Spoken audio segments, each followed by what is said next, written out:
an additional superpower is the fact that his own sonic booms don't tear his own body apart. So, being a speedster is really complicated. Especially for Superman, he doesn't even have the speed force to bank on. Anyway, I can go on about this for hours. Hello, welcome.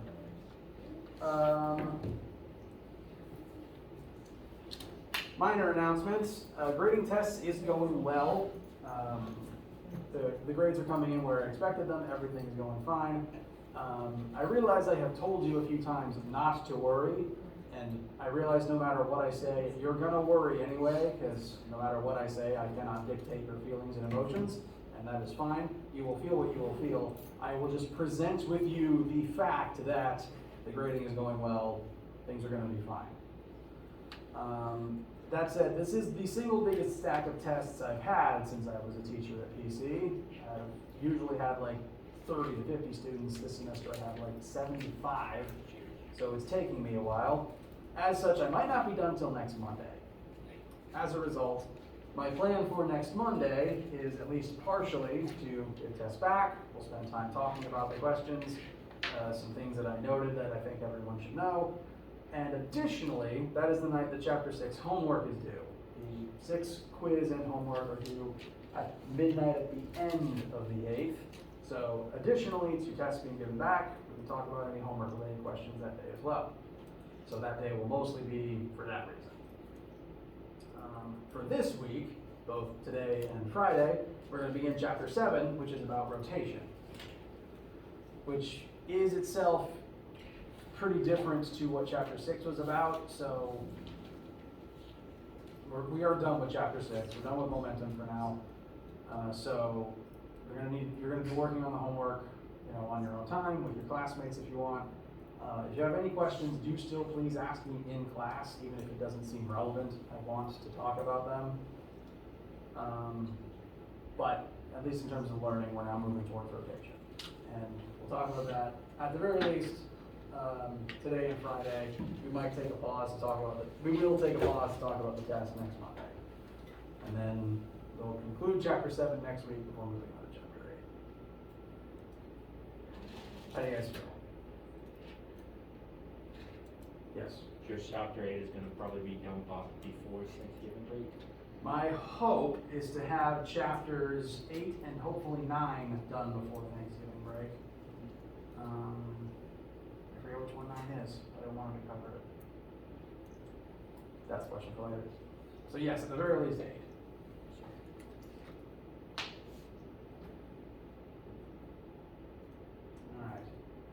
Alright. Do please be working on the Chapter 6 assignment because, well, in general, I just noticed that the night before the assignment is due is when I get most of my emails about the assignment in question. And if you're emailing me after I've gone to bed, sorry, you won't get an answer in time. So the sooner you begin working on it, the less likely we are to hit that situation. So let's go.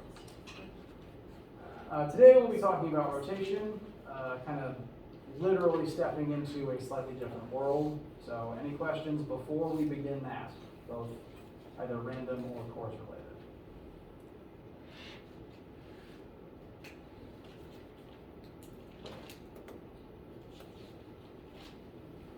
All right.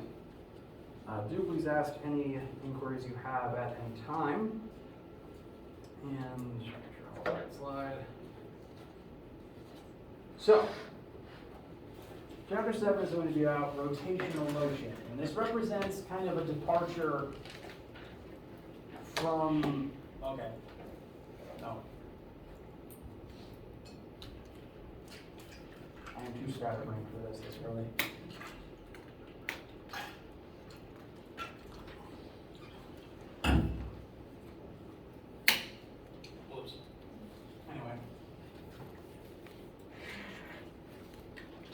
Up till now, everything we've done in this class has been linear math, linear displacement, linear forces.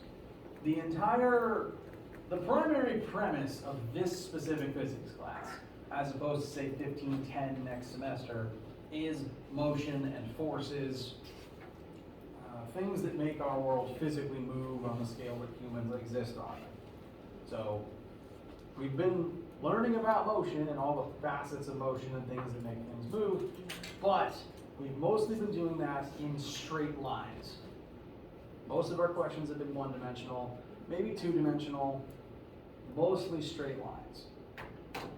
Even if you're moving in 2 dimensions at once, we can still describe that motion in terms of each single axis separately. So up till now, everything has been linear.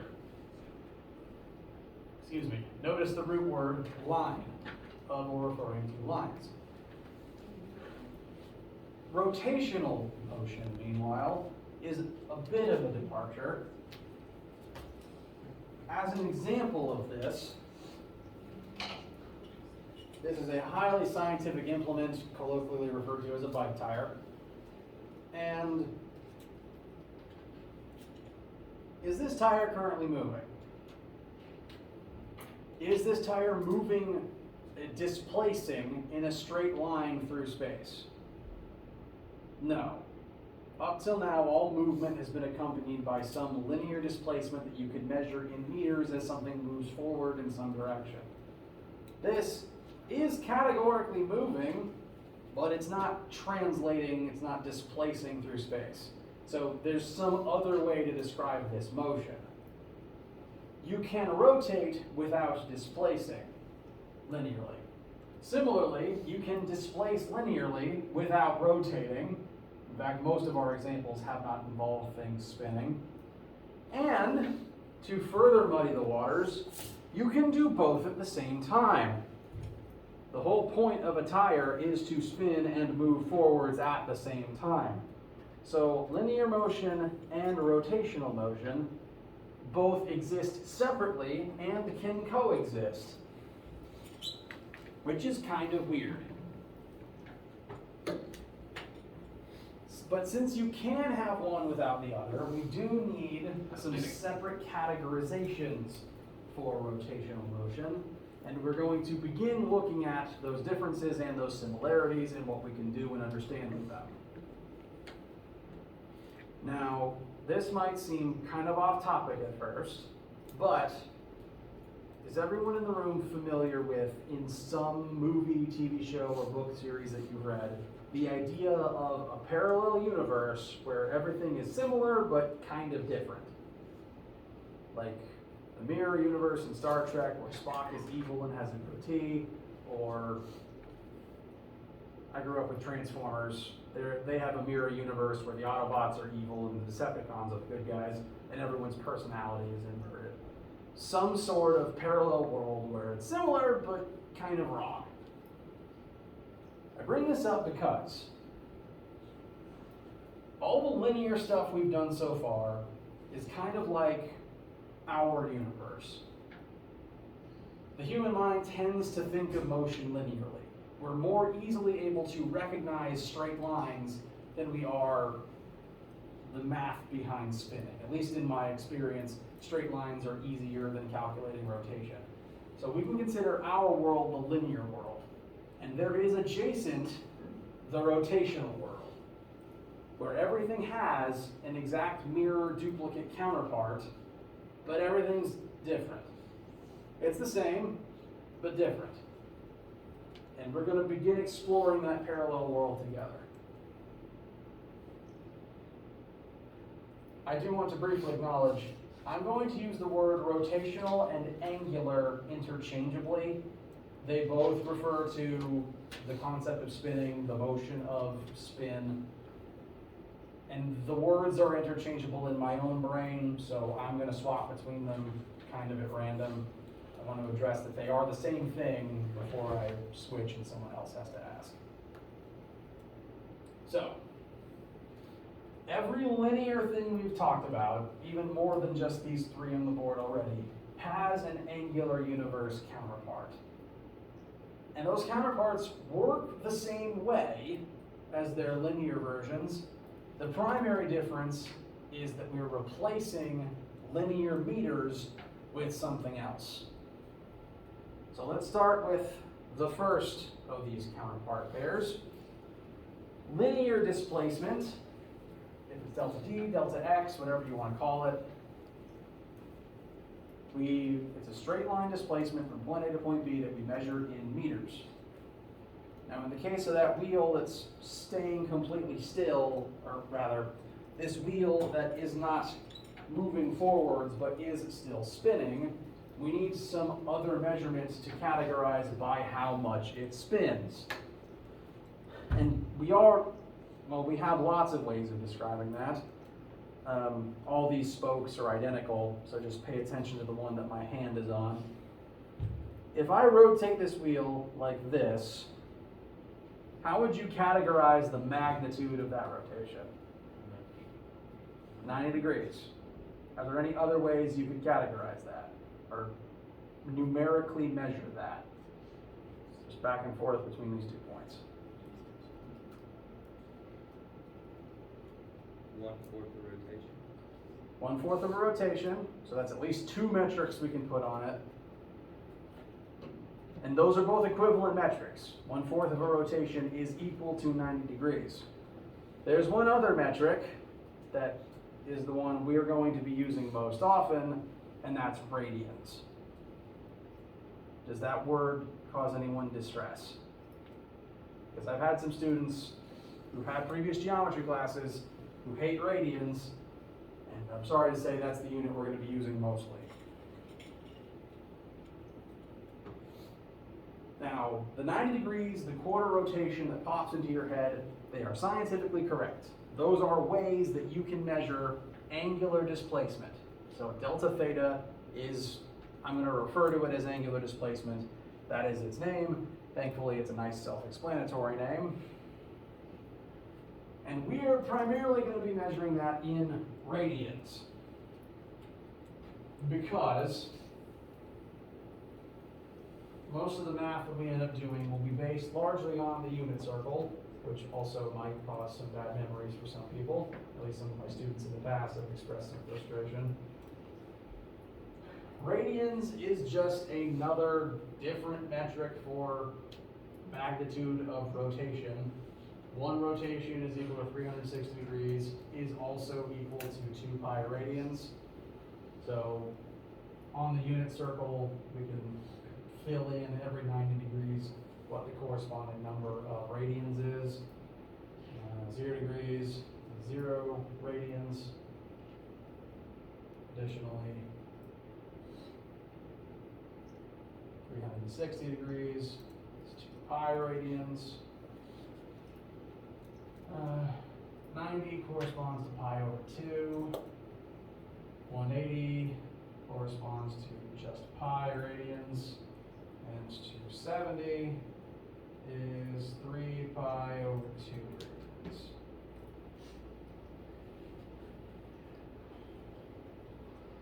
Has anyone never used these before? All right, good. Now, they're the main unit that we are going to be using for angular displacement. It's just describing, the amount of rotation, just in degrees, in units of radians instead of degrees. And at least when I was in middle school, wondering why we were using radians, it basically all comes down to the circumference formula. 2 pi times the radius tells you the arc of the entire circle. So 2 pi has come to represent an entire circle's worth of rotation. So, these two are mirror universe doppelgangers, and we're going to measure angular displacement in units of radians. Now, all of the logic, all of the traits, all of the formulas that involve linear displacement still apply to angular displacement. Everything we've learned still works. It's just angular now. That word is going to get applied to a lot of things. So, what in your minds is the relationship between change in displacement and velocity?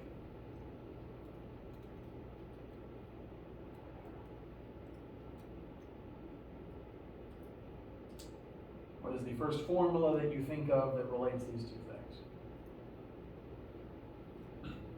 X equals v divided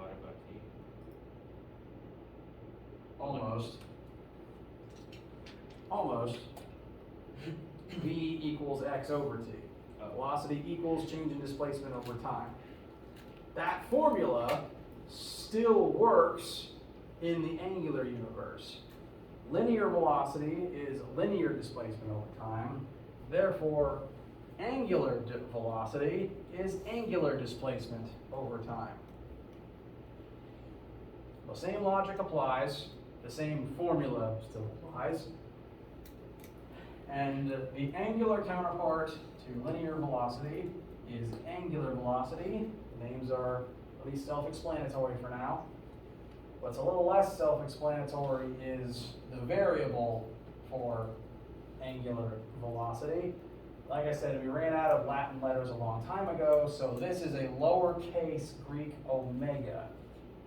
Uppercase omega is the horseshoe, lowercase omega is this weird W Snidely Whiplash mustache thing. It is an omega though, so I will commonly refer to it as omega. And it is measured in radians per second. It's still a measure of speed. It's just, instead of how many meters did you move in an amount of time, it's how many radians did you rotate in a certain amount of time. Same logic applies. That is unchanged. Likewise, when velocity changes, linear acceleration is linear velocity over time. Therefore, angular acceleration is change in angular velocity over time. Same relationship, same formula. The variable for angular acceleration is a lowercase alpha, which makes an amount of sense. I understand alpha as the Greek equivalent to A. And it looks real similar to just a lowercase script a, especially when typed up on the computer screen. When I'm writing it on the board, I tend to overemphasize the difference between A and alpha to the point where I'm occasionally going to call it fish. I'm pretty sure the actual Jesus fish originally was a lowercase alpha. It just happened to look like a fish. I think there's a story there, but if anyone's actually been taught otherwise, please let me know. I'm curious. So, alpha is delta omega over time. This is angular acceleration, and it is measured appropriately in radians per second squared. It is the rate of change in angular velocity, much like linear acceleration is the rate of change of linear velocity.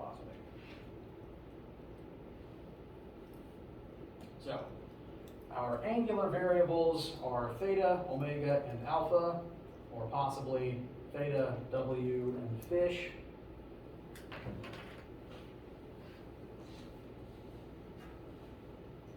And like I said, all the formulas, all the logic, all of the intervariable relationships are the same. We've just replaced everything with its angular universe doppelganger. Accordingly, here are we have displacement, and then we have the first four equations we learned this semester, or started using this semester, the Fantastic Four, which, aptly for how often we use them, are at the top left of your formula sheet. And right across from them on the same sheet, unused until now, is all of their angular counterparts. Again, all the same relationships apply. The angular formulas just replace all the linear stuff with the angular counterpart.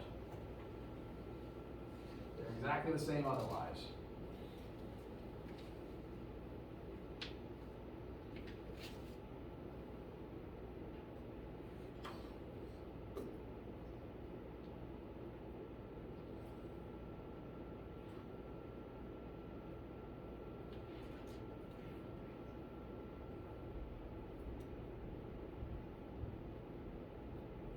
And this is at the top of the formula sheet, which you will have on all future assignments. Feel free to grab a paper copy if you do not have one of your own yet. Any questions, issues, concerns leading up to this point?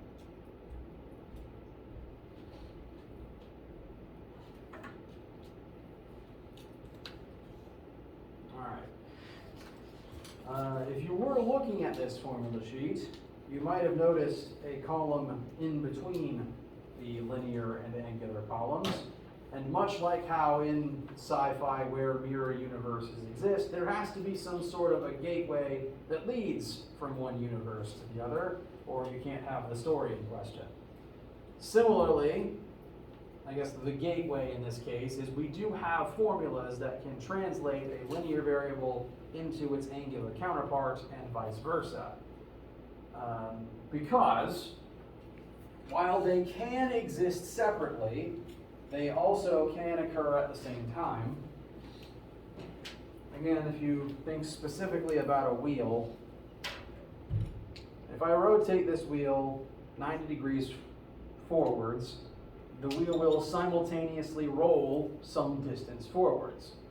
So the two concepts can exist separately, but they are still intrinsically linked.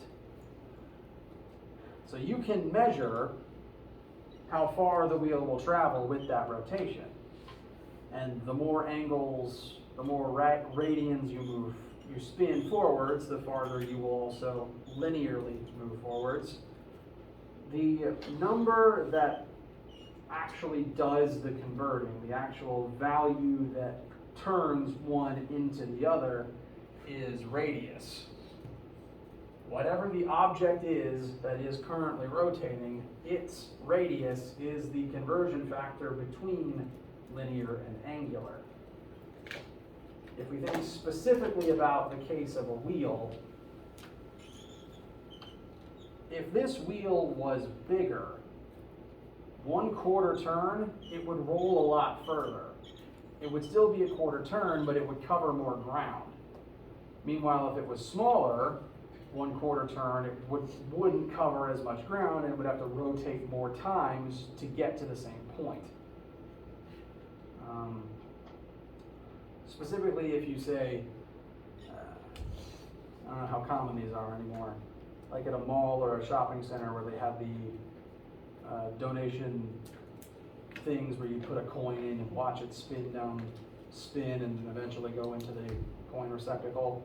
Different sized coins cover it at different rates because they have different radii, so the same number of rotations doesn't take them as far. It takes pennies more rotations to catch up to quarters. So the rotation is the magic number that relates the two. And you've probably seen that math before. If you're wondering why this translation up here is S equals radius times delta theta, it's because this is just the formula for arc length. Because in the case of a wheel specifically, if I put my hand here, I don't need to spin this. If I put my hand here and rotate forwards, the actual distance the wheel moved along the ground is the same as the arc length corresponding to the number of radians that elapsed times the radius of the wheel. So arc length of a specific rotation would equal the linear distance traveled. So it's just the arc length formula and a bunch of things related to it. How does this feel so far? Getting some nodding, which is good. This is, or rather, in the past I have had students express frustration with this material because it is weird. This is not a way that humans are usually used to thinking in. And so I want to give this the time it needs to actually settle into your brains. So we'll pause here for just a second, and then we will use this information, these formulas in a specific example involving a wheel spinning to start working on, part of the fun, start getting the gears spinning about how all these things connect to each other. So we'll resume in just a second.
Actually, this year, that's a lot.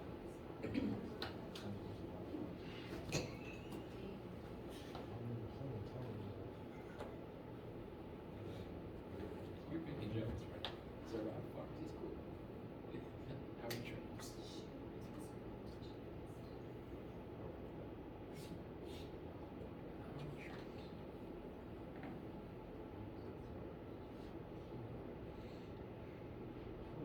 The first year you gotta memorize the first 100 drills. First 100 drills that you normally use them first. That's basically for the whole year. The first year, it's just memorizing drills. Then I have to do not a lab, but like way of how just how to put the drill in the system, how to label the medicine, all those things. You gotta know how to do accurately. So it's good for you. Like the first years you're learning the basics. Second year, tough match cap. So you have to you start knowing how to counterbalance the drug. It's like counterbalance the disease that happens once you're drug. So that whole class is called infectious disease. That's what you take in the second year, second semester. Then third and fourth.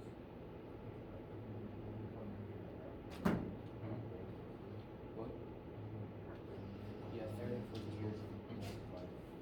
You're technically pharmacy is only 3.5 years. I mean 2.5 years. So the first year is basics, the second year is killer magic. The other 2 years are full. Hello. If you spin the wheel and then you yourself spin, would that be three-dimensional, or what kind of movement would that be? Wait, repeat that. Like if you're holding the wheel and you spin it, and then you spin your whole body around, Oh. what kind of That movement would, like this. Yeah. Because the wheel's not moving. The wheel would be moving.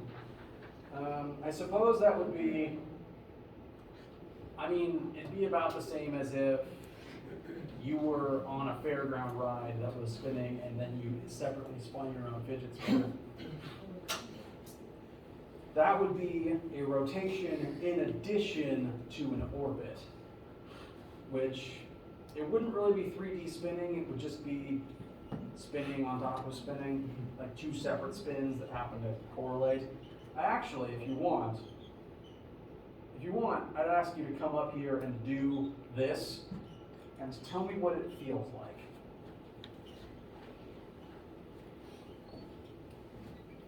Feels like? Yes. Does it feel weird? Well, you'll find out.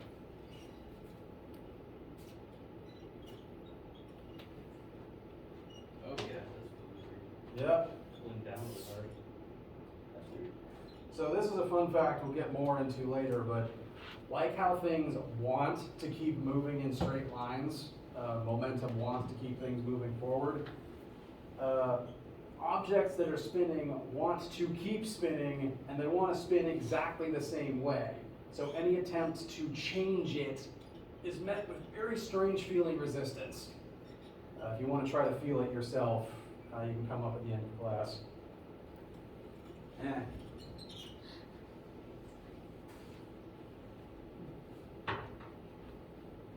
Yes? Say for instance, like you spin the wheel to the right, or somehow you move the wheel itself to the left. Is that from the linear to the negative?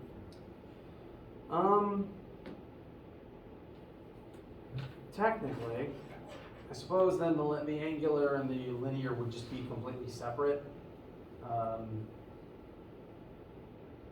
Yeah, so imagine you're driving a car, the car is moving forwards, and somewhere within the car, one of the gears, one of the cogs, if the tires are rotating this way to go forwards, one of the gears might be spinning the other way.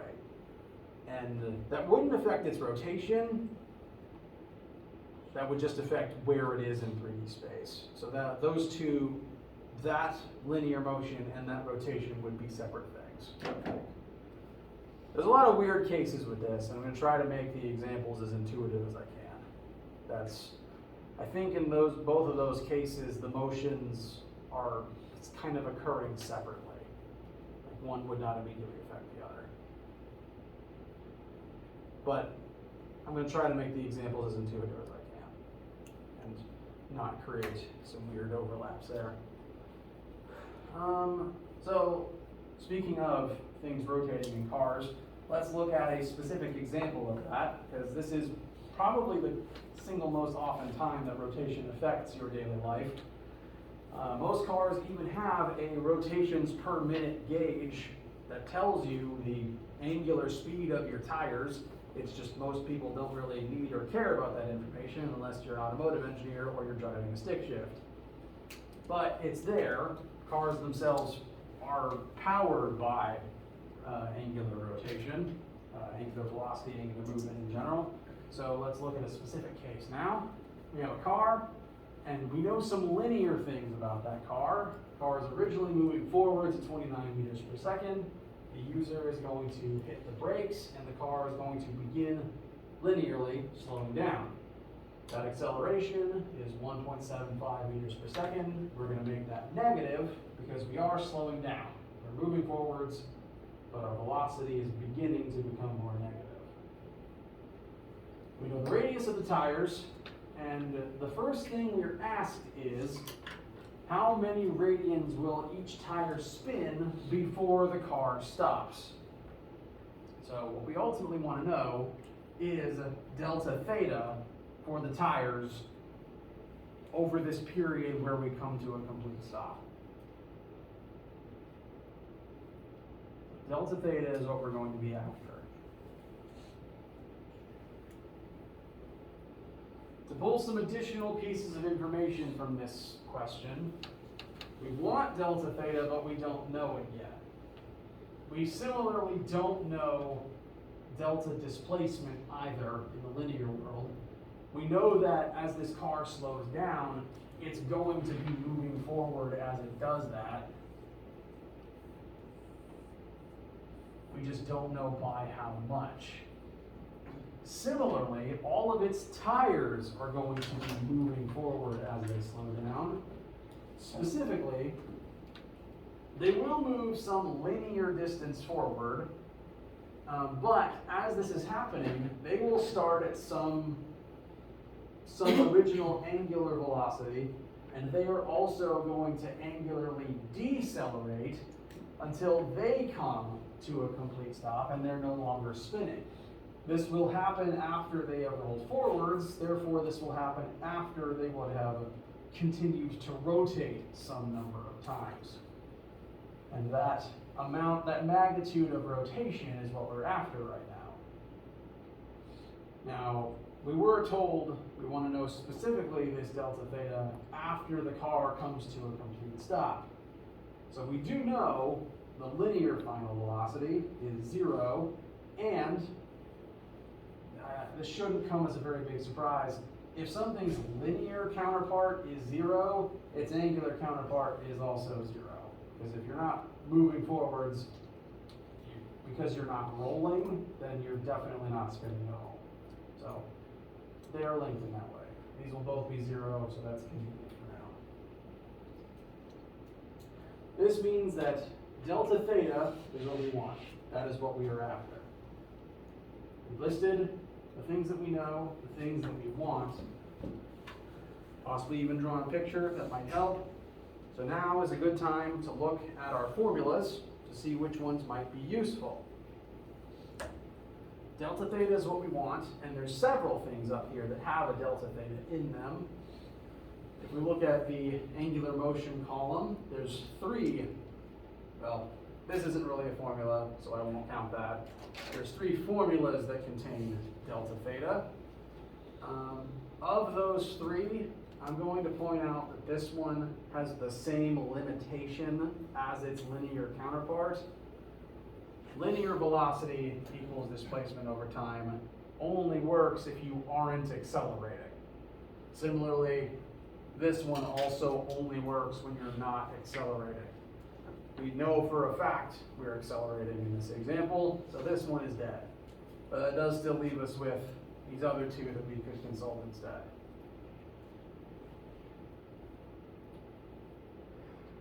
Excuse me. Boy. So, what we could possibly do with these 2 formulas is figure out all of our angular variables, plug them into this angular formula, and get our delta displacement, or delta theta. I'm going to actually not use number 3 because we don't know time. And mercifully, time in the angular world is the same as time in the linear world. Kind of like how, since time isn't a vector, it can exist in both the x and the y. Time also doesn't care about linear or rotational. It's the same time across the board, thankfully. But no part of this has told us time. We don't have t. Meanwhile, though, we do know angular final velocity, and we know the linear initial velocity and the linear acceleration. We can use our radius to convert those linear ones into angular ones to use in this formula. So one path we can take is convert all of our linear to angular and use angular formulas. But there is a second path we can take. Most of these angular problems will have more than one way to get the correct answer because we've got 2 different worlds we can get there through. Alternatively, there's one more formula that has a delta theta in it, and that's the formula that turns delta theta into delta d, basically. Which means if we use the linear formulas to find delta, I'm just going to try to call it delta x from now on. If we use the linear formulas to find delta x, we can then just convert that into delta theta. So we can go there we can either convert all of our linear into angular and find the answer, or we can find the linear answer and convert it into the angular answer. So our map is basically we have 2 pathways that meet back up at the same place. Either one works. Which one you might want to use just kind of depends on the question and what numbers you were given in the first place, and which one requires less converting. So either option works. I'm going to recommend Formula 4 either pathway, frankly, because we don't know time, so that takes Formula 3 off the table, and Formula 1 is off the table because we're accelerating. So Formula 4 is how we want to go. It's just a question of, do we convert before or after we use it? This specific case, I'm actually going to recommend we convert first.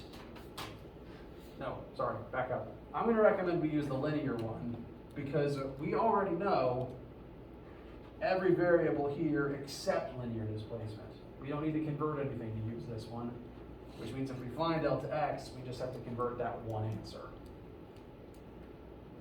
But again, either pathway you take in these types of questions, it's just a matter of preference. You can pick and choose based on which things you know in which case. For this specific case, we use linear Formula 4.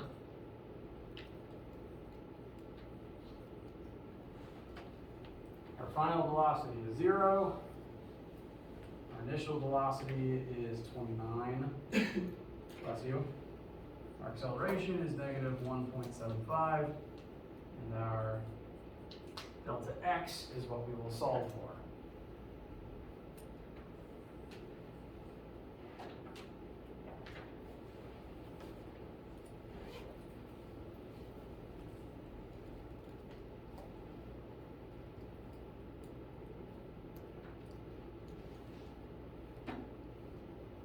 Any questions about this branching pathway and which one we took? Okay. I will continue to point out the branching pathways as we do more examples of this. For delta x, please let me know if you do not reach the same number. I have 240.3 meters approximately. Nodding is good. All right. So that is our linear displacement, which we can now transform into its angular counterpart.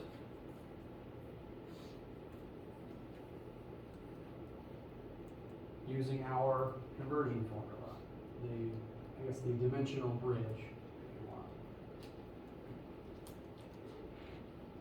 So 240.3 will equal the tire's radius of 0.33 times delta theta. And our final delta theta should therefore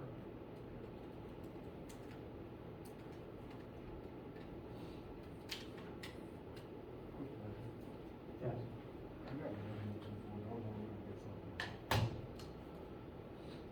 I got a positive 240 because this number would be needs to be subtracted from both sides, so that would be negative 29 squared, but specifically it would be negative open parentheses 29 squared closed parentheses.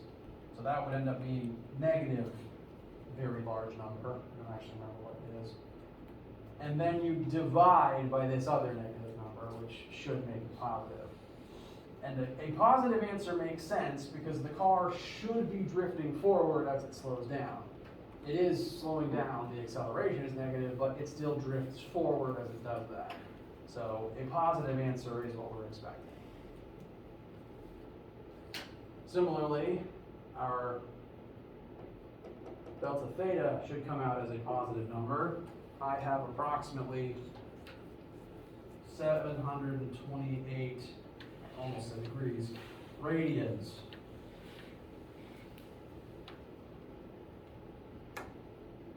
Yes. If we decide to figure out the time and we work it, will it be the same? Yes. Because I did it, but for some reason I had a different number. Is it like 1% different? It's like 466. Okay, that's kind of concerning. Hold on. 1.05 equal.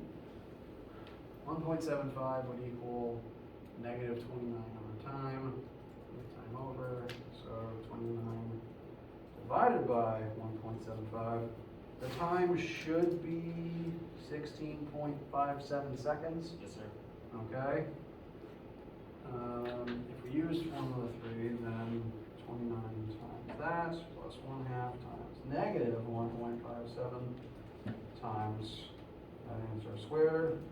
Oh, squared. Squared. Yeah, I'm still getting this number using that method. I forgot to check. That makes sense. Thank you. You're welcome. Any questions about anything? That said, it is okay if you don't know what you don't know. So we'll break here for today. We'll finish this example and look at others next time. Please spend the next day or so letting this information digest. Because again, this is not the traditional way most humans think. So it's fine if it takes a minute to sink in. Please be working on your Chapter 6 homework and let me know any questions you have as you work it. And again, come to a normal lab this week. If you have lab today, I'll see you later. If you don't have lab today, have a nice day and a nice lunch and stay hydrated and all that good stuff.